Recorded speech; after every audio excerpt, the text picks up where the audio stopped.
Hey everyone, thanks for tuning in. I'm Emily Butterazzi, and in just a bit we'll discuss the ending season of the women's volleyball team as well as the hockey's weekend split. And I'm Cordell Cummings. High school football teams battled it out on the gridiron over the weekend. We have those results and much more starting right after this.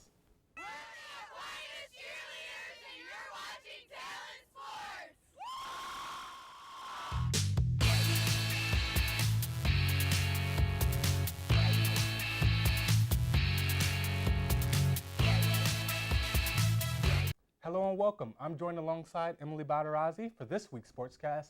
We begin with the New York State Regionals Finals that was taking place at Bob Boozer Field over the weekend. In the Class C Far West Regionals, Byron Bergen took on Section 6 champion Cleveland Hill. Just as soon as our cameras arrived, Cleveland Hill strikes first. Aaron Weiler takes it in for the score. The extra point was no good, so Cleveland Hill is up 6-0. Kyle Mumm does respond quickly, though. Quarterback Anthony Make keeps it and outruns the defense for the 55-yard rushing touchdown. They would go for two and get it to lead 8-6. But then Cleveland Hill responds. Javon Thomas takes the handoff, stiff arms his way through the Kyle Mumm defender, and takes it to the house for a 60-yard touchdown. Thomas must have had his Wheaties before the game. The two-point conversion after was good as well. So Cleveland Hill takes the lead 14-6. Kyle Mumm would bounce right back though. Anthony May throws it to Lucas Stuccio, who hauls it in and takes it 48 yards to the house. But Cleveland Hill and Aaron Weiler were just too much for them on this day. Kyle Mumm would go on to lose 20-38. Here's Anthony May after the game and playing his final high school career game. I thought we were going to keep the lead and keep scoring, but things happen and these refs, they're tough. Aquinas faced off against Lancaster over the weekend. On Lancaster's opening drive, the Little Irish forces the fumble after Lancaster receiver Max Garando coughs it up. He would redeem himself on the next drive after Lancaster quarterback Ryan Manzel finds him for the fourth down conversion, and later on Manzel hits him in the end zone for the 27-yard hookup. Legends up early 7-0. Later in the first quarter, Aquinas quarterback John Clark drops back for the pass, but he is sacked. Legends senior defensive end Ben Mazer takes down the Little Irish quarterback, ending the Little Irish drive with the Legends still up late in the third.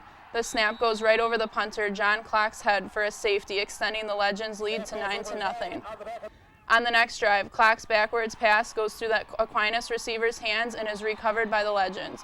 One last chance for the Irish, but the ball is picked. Brett Beto picks it up to seal the deal for the Legends, who will move on to the state Final Four. Lancaster defeats the Little Irish 9-0, completing the Section 6 sweep for the Section 5 for the first time in history.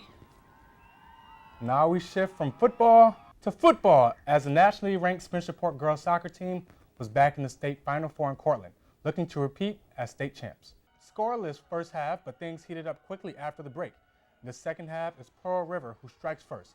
Tara Gulifoyle with a shot into the back of the net. The Pirates goes up 1-0. But not even a minute later, here comes Spencerport. You knew it was just a matter of time before we mentioned her. Leah Wingender takes it away from the Pearl River goalie and shoots the ball in the wide open net. That goal reties the game at 1-1.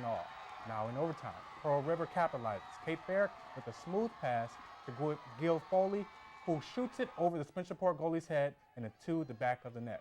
Pearl River takes the lead, and that is all she wrote for Spencerport. Not so fast, my friend. State rules make both teams play out the remaining time, so Spencerport is still alive. And who else but Wingender, who comes up in the clutch. Wingender ties it back up for the Rangers. Her teammates are ecstatic, and they're pumped up after this one.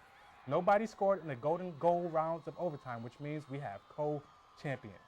Here's Wingender with her coach, with her thoughts after the match. Yeah, we're smiling. This was our goal for the entire year, and even though we tied, I think it's great. Like, we're co-champions. Like, they deserved it, we deserved it, and we deserved to smile. We made it to the end, and I think we did great. Felt this year felt the pressure of repeating of the sectional, division, and state championships, and they did that. So can't be more proud of them. They're smiling, and to repeat like that was an excellent, excellent effort. Here are other scores around high school sports. The historical season for Wilson Magnet came to an end on Friday versus West Seneca West. Running back Desi Floyd was held to just 54 rushing yards. The McQuay boys soccer team captures its first state title in school history and became the first Rochester area boys team to win an A state Class AA title since '04. So as we can see, really good performances by specifically Spencerport girls soccer. What's your take on where they go next year and obviously the great accomplishment for them this year? Yeah, I think they'll have a strong team next year for most of the people coming back. So obviously they'll be back strong and better than ever. Brockport had the chance to end the regular season on a high note if they could get a win over St. Lawrence over the weekend. With the win, they will head into playoffs with an undefeated record. Starting quarterback Joe Germinario was out due to his injury from last week, so Jason Hellwig stepped up in his absence. Let's see if Hellwig can lead the troops to a victory. We pick up the action in the first quarter with the Golden Eagles lead 7-0. Hellwig takes a snap for the read option. The defender crashes too far and is too late by the time he recovers. Hellwig bullets his way past a couple of St. Lawrence defenders to put Brockport up 14-0. Now here's the trickery. Brockport with a couple reverse option passes and they find the end zone. They go up 21-0. Brockport will go on to win. Now we shift over to ice hockey, where the Golden Eagles hosted the 14th-ranked Plattsburgh Cardinals. As you can see, Plattsburgh came out with their sticks swinging to show them why they're number 14. Here's why right here. Second period, Plattsburgh gets on the board first. Charles Barber finds a wide-open net, and Plattsburgh goes up 1-0. But just 2 minutes later, here come the Golden Eagles. Zach Sickich shoots it top shelf over the Plattsburgh goalie. He's pretty pumped about that, and that ties the game up 1-1. And then Brockport would add one more in the second period. David Horan finds the way through and gives Brockport a 2-1 lead as they head into the locker room for intermission. In the third period, Plattsburgh tries to retie the game, and they do just that. Rich McCartney ties the game up 2-2 with a bouncing puck goal, but Brockport was ready to answer, and the Golden Eagles sure enough did. Aiden Verbecki takes a shot on goal that hits the post, but Zach Sickich right there for the rebound, scoring a second goal of the night. Right place, right time for Verbecki. Brockport takes down the 14th-ranked Plattsburgh Cardinals 5-2.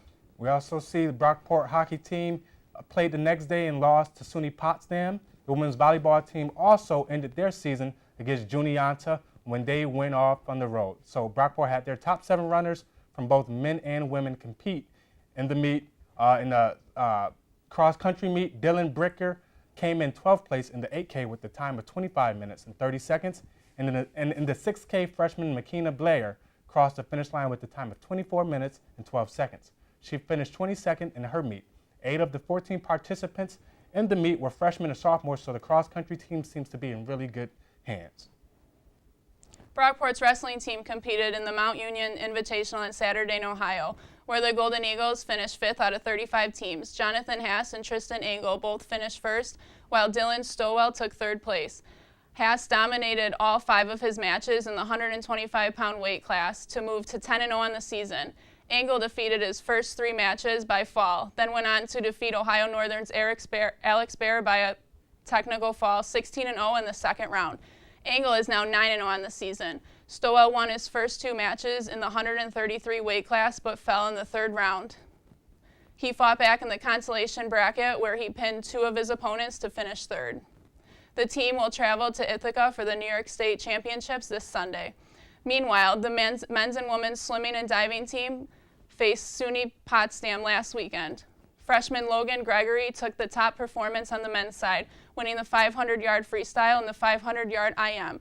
On the women's side, Caitlin Dunning dominated the 1,000-yard freestyle, outracing her opponents by 35 seconds. Sophomore Lauren Sayers was named SUNYAC Diver of the Week after she placed first in the 3-meter dive with a score of 246.4, and later placed second in the 1-meter dive. The women are now 2-2 on the season, while the men fall to 0-4. We look at other scores from around Brockport Athletics. The men's hockey team was unbeaten, as we've shown before, but now we go on to the women's basketball team. They have a game coming up this week. How do you think their season is going to go? I think it's going to go pretty good. I think for both men and women, I think it's going to be a good season. Especially the men have a lot of returning players. So. Yeah, most definitely. And they actually have only 1 senior on the women's basketball team, so it's not really a senior-laden team. They are really good. They came last year from they struggled a little bit last year.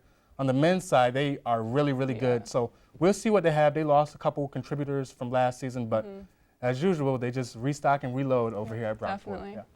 So that concludes this week's Sportscast. Thanks for watching. I'm Cordell Cummings. And I'm Emily Butterazzi. Thanks for watching.